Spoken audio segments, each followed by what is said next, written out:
On behalf of the official opposition, I'd like to congratulate the new Prime Minister. It, in fact, is our hope that he will be in that position about as long as I'm in mine.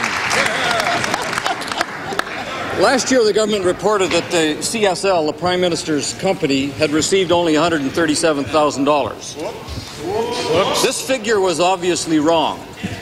The Prime Minister must have known it was wrong. He could have spoken up last year, but he remained silent. My question, why did the Prime Minister remain silent? Why didn't he just come clean with the truth? The Right Honourable Prime Minister. Mr. Speaker, first of all, I'd like to thank the Leader of the Opposition for his congratulations, and I would like to congratulate him on being once again named interim Leader of the Conservative Party. And as far as I'm concerned, Mr. Speaker, I hope he makes a habit of it.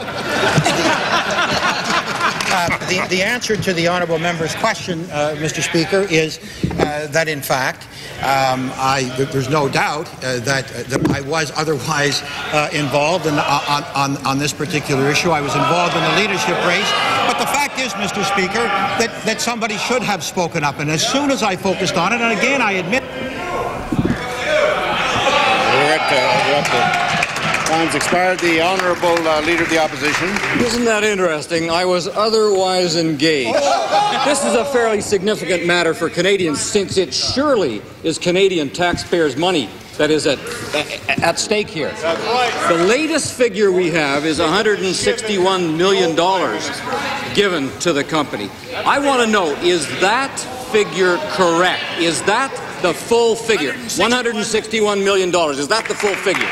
The Right Honourable Prime Minister. Mr. Speaker, what I said was that somebody should have spoken out. I felt that the government was in the process of dealing with it, and at the time when I did focus on it, Mr. Speaker, I asked the government to develop a comprehensive answer. The comprehensive answer is now public, Mr. Speaker, and is extensive. Every single contract, every single amount, dealing with those periods when I was in Cabinet and, Mr. Speaker, periods before I went into Cabinet and after I came out.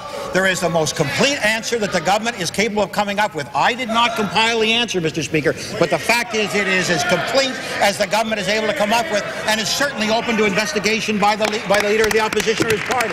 Leader of the Opposition.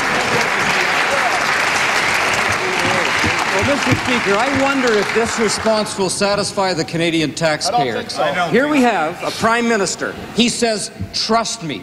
Now, I'm going to ask him the question I just asked again.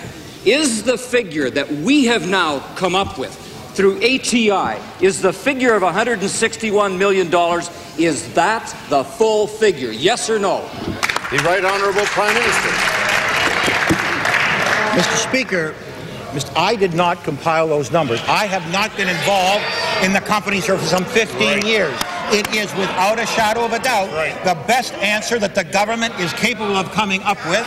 I have no involvement. But I'm perfectly prepared to say, Mr. Speaker, that if the honourable member would like, I would be quite prepared to ask the Auditor General to ask why, in fact, there was a delay between the original question and the provision of those numbers. I'm prepared to ask the Auditor General, Mr. Speaker, if she would like to take a look at this.